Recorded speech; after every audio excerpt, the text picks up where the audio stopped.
now you have a sense of what happened last night. Without maybe you had something going on last night, maybe not as good as Willie. That is Willie Robertson. 1 minute ago, Willie Robertson finally broke.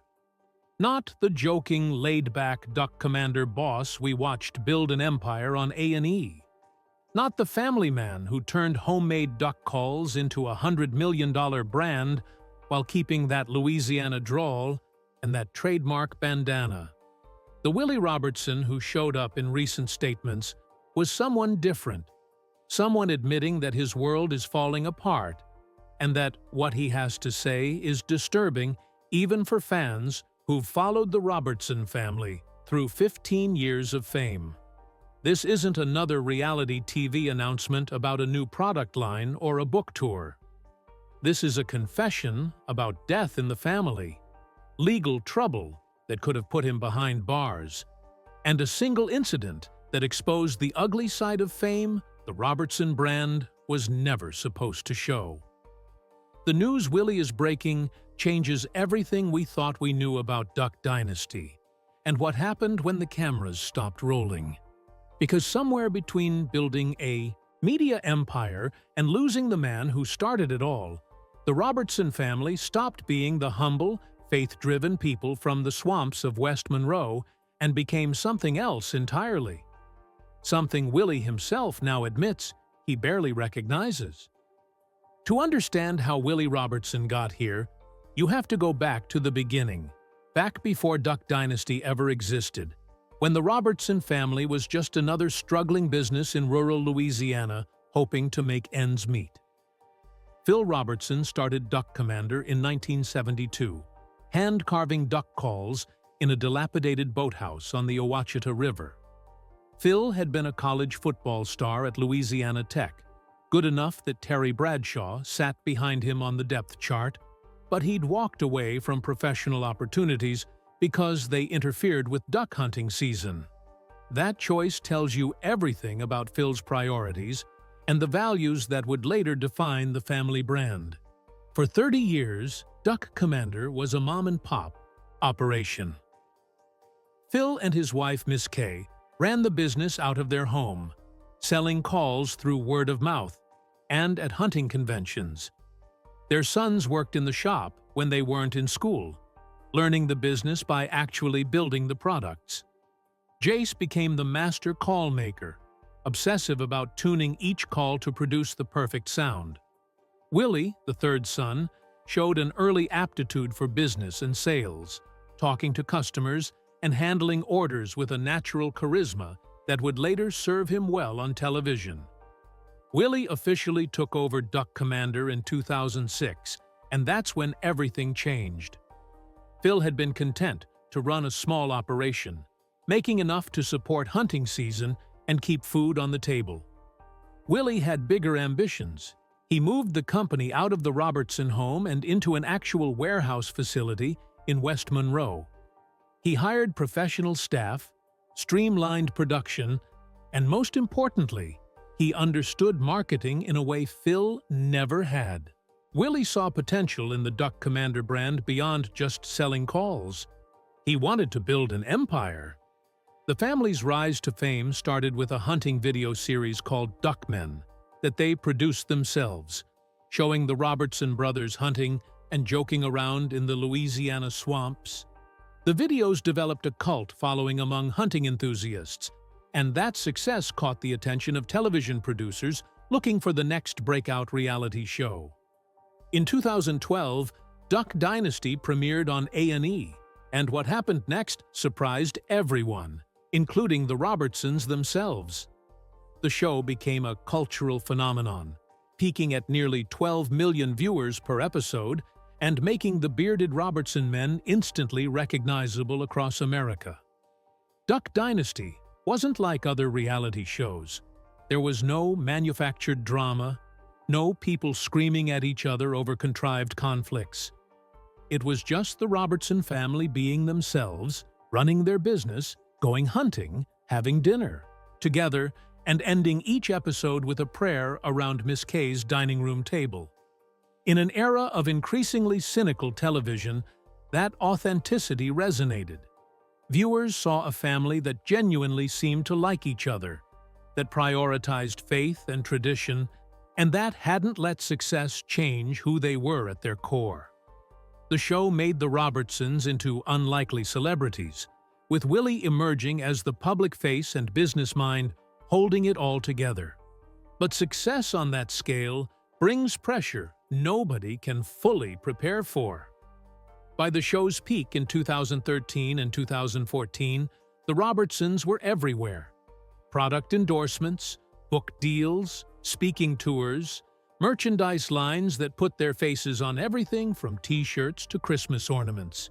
Willie was managing not just a family business, but a multi-platform media brand worth an estimated $400 million. The warehouse in West Monroe, that had once seemed so spacious, now felt cramped with all the additional staff and infrastructure needed to keep the empire running. Willie went from being a duck call salesman to a CEO managing hundreds of employees and navigating contracts with some of the biggest corporations in America. The family handled fame with grace, at least publicly. They stayed in West Monroe when they could have moved anywhere. They kept showing up at their local church. They maintained relationships with people they'd known long before the cameras arrived. But behind that carefully maintained image, cracks were starting to show. Phil's controversial comments in a 2013 GQ interview about homosexuality and race sparked a brief suspension from A&E and protests from advocacy groups. The family rallied behind Phil, refusing to continue the show without him, and the network backed down. But the incident revealed something important. The Robertson family's traditional Christian values, which had been part of their appeal, could also be a liability in an increasingly divided cultural landscape. The show ended in 2017 after 11 seasons, not because of scandal or declining ratings, but because the family decided they'd had enough. Willie later talked about that decision, explaining they'd accomplished what they set out to do, proven that a family comedy show centered on faith and hunting could succeed on a major network, and now they wanted their privacy back. The finale was watched by millions, a send-off for a show that had exceeded all expectations and made the Robertson name synonymous with American values and entrepreneurial success. Willie could have ridden that success indefinitely, licensing the brand and managing Duck Commander from a distance. Instead, he stayed involved, showing up at the warehouse most days, still personally overseeing the business his father started. The years after Duck Dynasty should have been easy. The company was established, the brand was strong, and Willie had positioned himself as more than just a reality TV personality. He'd written books, developed other business ventures, and maintained enough public presence to stay relevant without being oversaturated. His kids were growing up, some showing interest in the family business, while others pursued their own paths. Life was supposed to be simpler without cameras following them around documenting every moment. Then everything started to unravel. Phil Robertson's health had been declining for years, though the family kept most of the details private. In 2024, they finally confirmed what many had suspected. Phil had been diagnosed with early-stage Alzheimer's disease and was struggling with the progression of symptoms that were stealing his memory and personality. For a family that had built their brand on Phil's larger-than-life presence, his sharp wit, and his absolute certainty about everything from duck hunting to theology, watching him fade was devastating. Miss Kay, who'd been married to Phil for over 50 years, took on the role of primary caretaker, a responsibility that aged her visibly over the following months. Willie watched his father decline with a sense of helplessness that success and money couldn't fix. Phil had always been the foundation, the original Robertson, whose vision and stubbornness had created Duck Commander, and whose personality had made Duck Dynasty possible. Willie had been the one to build it bigger, to take Phil's creation and turn it into an empire, but Phil had always been there as the anchor. the reminder of where they came from and what actually mattered. Now that anchor was slipping away, and Willie was facing the prospect of leading the family into the future without Phil's guidance. In early 2025, just as plans were being finalized for a Duck Dynasty revival that would bring the family back to television, Phil Robertson passed away. He was 78 years old, and according to family statements, he died peacefully at home, surrounded by those who loved him. The timing was cruel in a way that felt almost intentional. After years away from television, the Robertsons had agreed to return for a limited series that would catch up with the family and introduce a new generation to their story. Phil was supposed to be part of that return, one last chance for fans to see the patriarch who'd started it all. Instead, the revival would launch without him, and Willie would have to step into the role of family leader at a moment when he was least prepared to handle it. The loss hit Willie harder than he expected. He'd known it was coming, had been preparing emotionally for months as Phil's condition worsened, but actually losing his father left a hole that couldn't be filled. In interviews following Phil's death, Willie talked about the weight of being the new Robertson patriarch, the one responsible for preserving the legacy and keeping the family business alive. He mentioned how some of his own children weren't particularly interested in taking over Duck Commander, how they'd grown up with wealth and opportunity that the previous generation never had, and how that created different priorities and different dreams. Willie understood and supported their choices, but it left him wondering who would carry on the business after he was done, whether the Robertson name would remain synonymous with duck hunting or become just another brand that changed hands and lost its original meaning.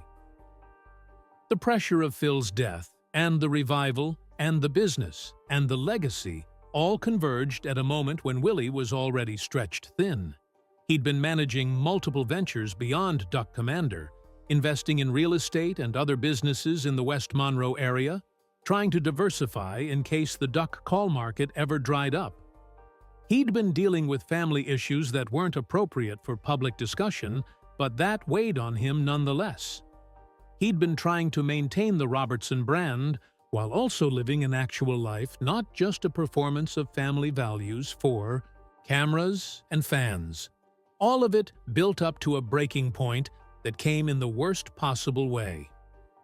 In mid-2025, Willie Robertson landed in legal trouble following an incident with a street vendor that was caught on camera and turned into both a public embarrassment and a genuine legal threat.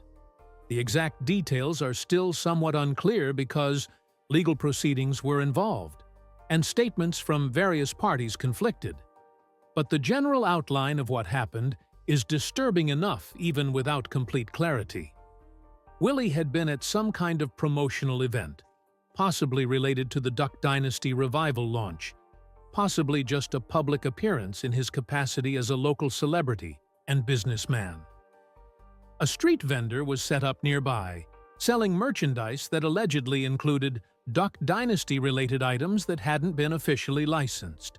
What started as Willie approaching the vendor to discuss the unauthorized merchandise allegedly escalated into an argument. According to the vendor's account, which was supported by witness statements and partial video footage, Willie became aggressive when the vendor didn't immediately pack up his goods. There are claims that Willie tried to confiscate merchandise, that he made threats about legal action and law enforcement, that the whole interaction crossed the line from a businessman protecting his brand into something uglier and more personal. The vendor called police, and when officers arrived, they found Willie still at the scene, still arguing, still refusing to disengage from a situation that should have been handled through lawyers and cease and desist letters rather than personal confrontation.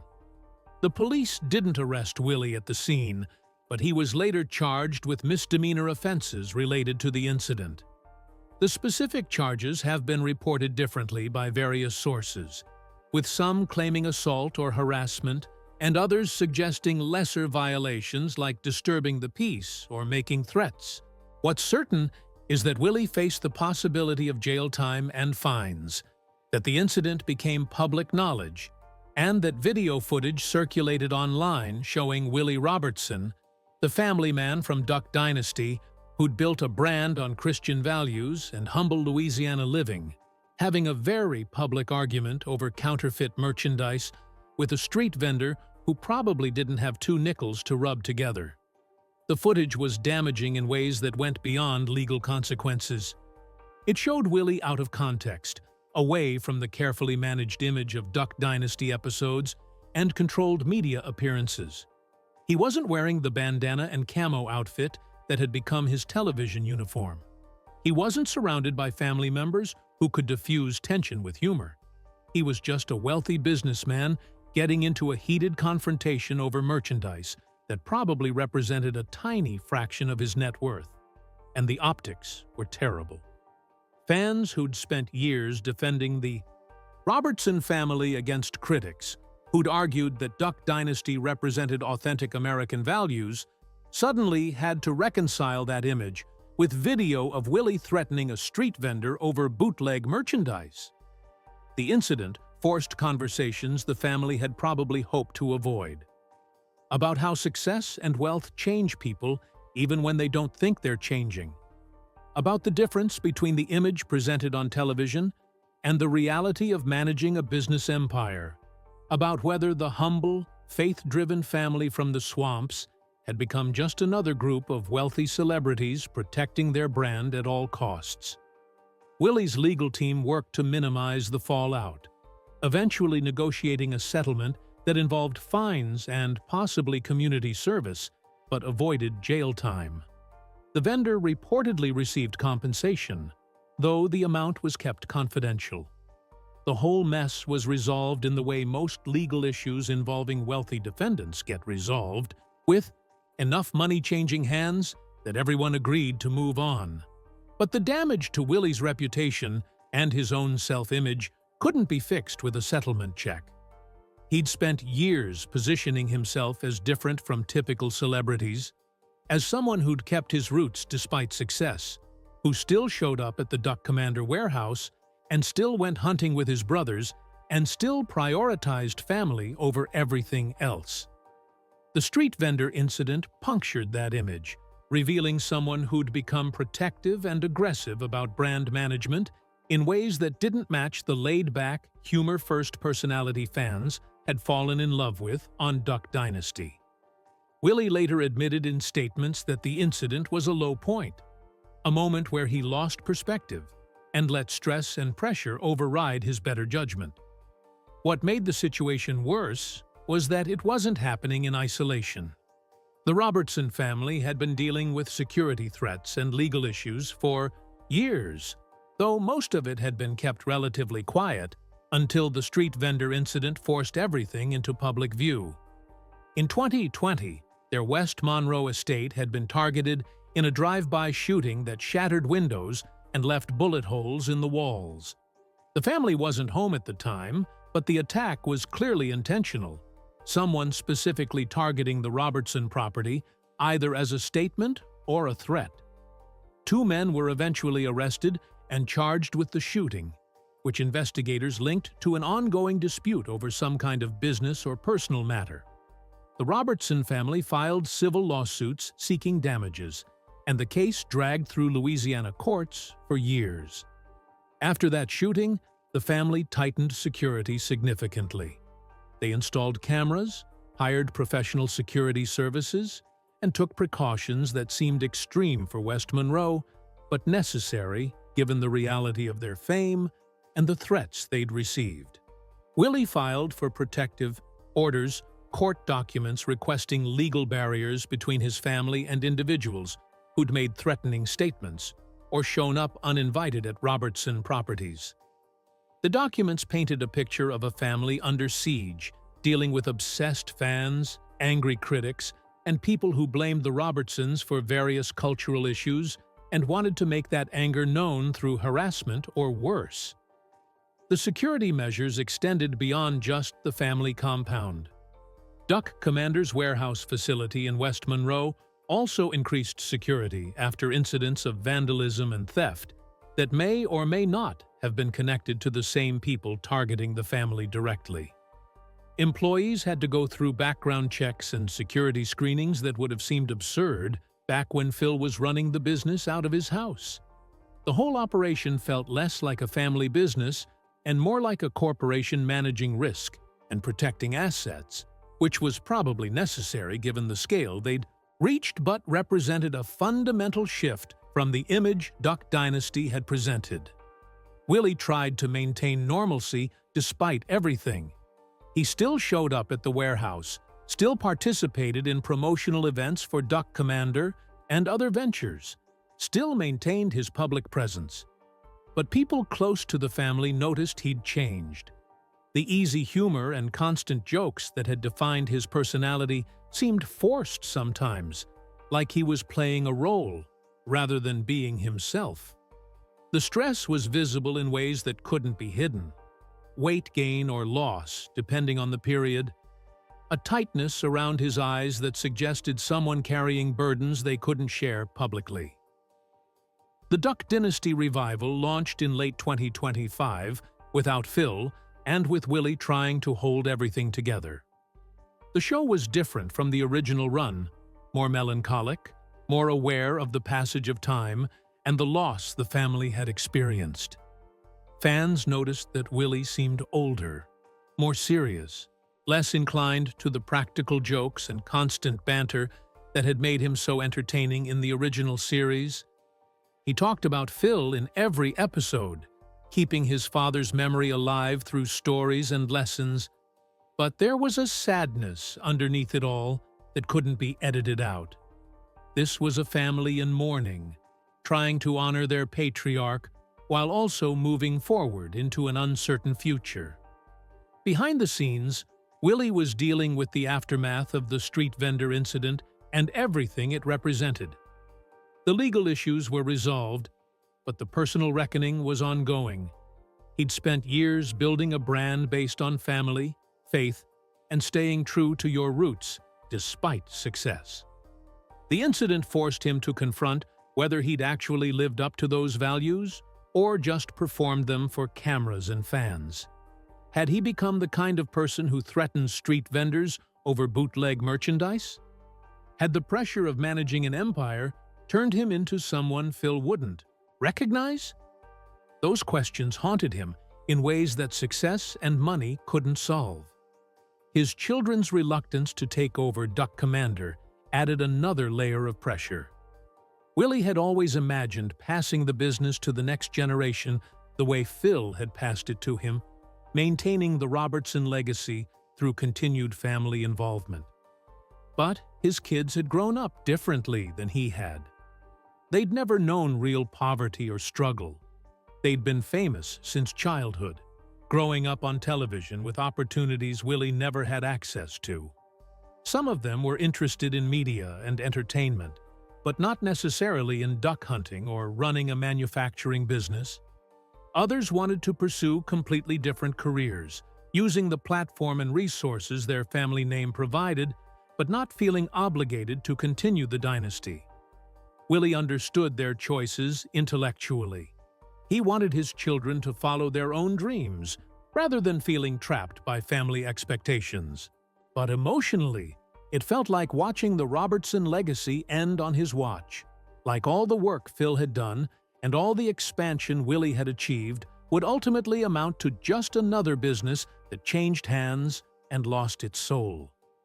Duck Commander would continue existing, probably for decades, but would it still be a Robertson business in any meaningful sense? Would future generations understand what the brand originally represented? Or would it just become another corporate entity producing outdoor products?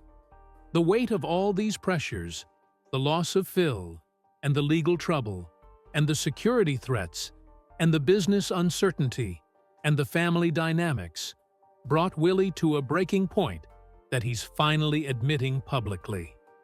In recent statements and interviews related to the revival, Willie has been more candid than he's ever been about how difficult the past few years have become. He's talked about feeling overwhelmed, about questioning decisions he's made, about struggling with the gap between who the Robertson family presented themselves as and who they'd actually become. The most disturbing part of what Willie is saying now isn't about any single incident or failure. It's about the realization that somewhere in the journey from building duck calls in a shed to managing a media empire, the Robertson family stopped being the people they'd claimed to be. They'd preached faith and simplicity while building a business empire worth hundreds of millions. They'd emphasized family and tradition while dealing with legal battles and security threats that isolated them from the community they claimed to represent. They'd positioned themselves as humble Louisiana folks who hadn't changed despite success. While Willie was getting into public confrontations over brand management and intellectual property. Willie admits now that the street vendor incident was a moment of clarity disguised as a moment of failure. Standing there arguing over bootleg merchandise while cameras recorded and police were being called, he saw himself clearly for the first time in years. This wasn't the person he'd set out to become. This wasn't the business Phil had envisioned when he started carving duck calls in that boathouse on the Ouachita River. The dynasty Phil built and Willie expanded had transformed into something neither of them would have recognized in the beginning. And Willie was the one who'd presided over that transformation. The revival is doing well enough in ratings, drawing fans who want to check in on the Robertson family and see how they've evolved. But Willie knows it's probably the last time Duck Dynasty will exist in any form beyond reruns and nostalgic retrospectives. His kids aren't interested in continuing the show beyond this limited series. The family has said what they needed to say, shared what they were willing to share, and now they want their privacy back for real this time. Duck Commander will continue as a business, but it will increasingly be run by professional managers rather than family members, becoming just another brand in the outdoor products market rather than a family legacy. What Willie is breaking news about, what he's finally admitting publicly after years of maintaining the image, is that the Robertson dynasty is ending on his watch, and that it's ending because it had become something that couldn't sustain itself. The combination of fame and wealth and pressure had warped the original mission, turned a family business into a corporate empire, and changed the people involved in ways they didn't fully recognize until it was too late to course correct. Phil's death marked the end of an era, but Willie's actions in the aftermath revealed that the era had really ended years earlier without anyone acknowledging it. The disturbing core of Willie's recent statements is his admission that the Robertson family became another powerful brand caught in the trap of their own success. They'd built an empire by being authentic and then spent years performing authenticity while making decisions that prioritized brand management over the values they claimed to hold. The street vendor incident was just the most public example of a pattern that had been developing for years, protecting the business at the expense of the principles the business was supposedly founded on. Willie talks now about bribing, though the context suggests he means the kind of routine business practices that technically comply with laws, but violate the spirit of how the Robertson family presented themselves.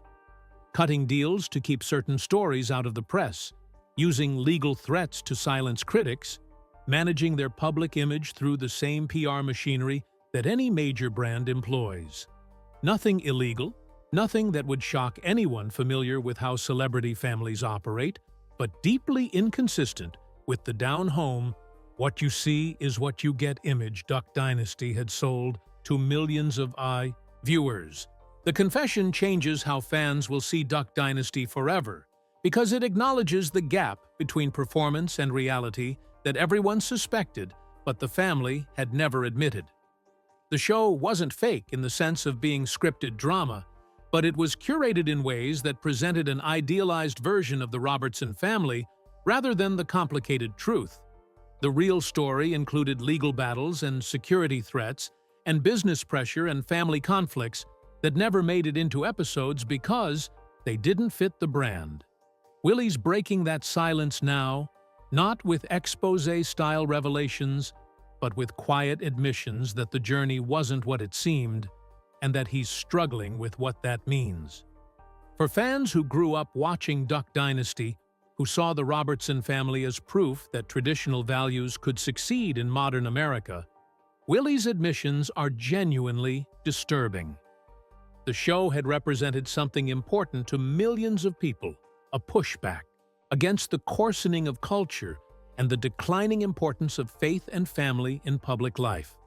Learning that the family behind that message was dealing with the same pressures, making the same compromises, and struggling with the same gaps between principle and practice as everyone else doesn't make them hypocrites exactly, but it does make them human in ways the show never fully acknowledged. Willie Robertson isn't claiming the entire Duck Dynasty story was a lie, or that his family is fundamentally different from what they presented.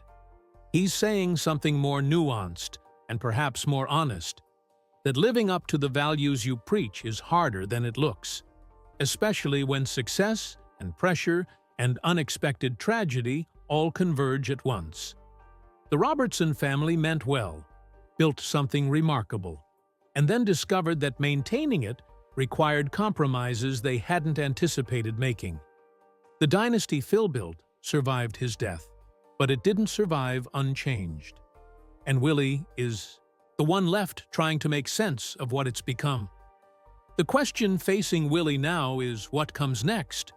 The revival will end, Duck Commander will continue under professional management, and the Robertson family will retreat from public life for real this time. Willie will still be wealthy, still be recognized, still carry the weight of being Phil Robertson's son, and the man who turned Duck Dynasty into a cultural phenomenon.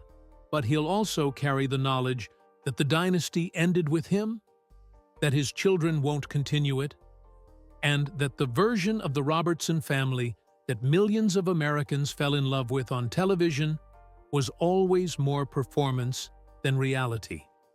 That's what Willie Robertson broke 1 minute ago. Not a single scandalous secret or a dramatic revelation, but an acknowledgement that the dynasty is over, and that it ended not with a bang, but with a slow realization that somewhere along the way, they'd become the kind of people they'd originally positioned themselves against. The disturbing part isn't what happened to the Robertson family.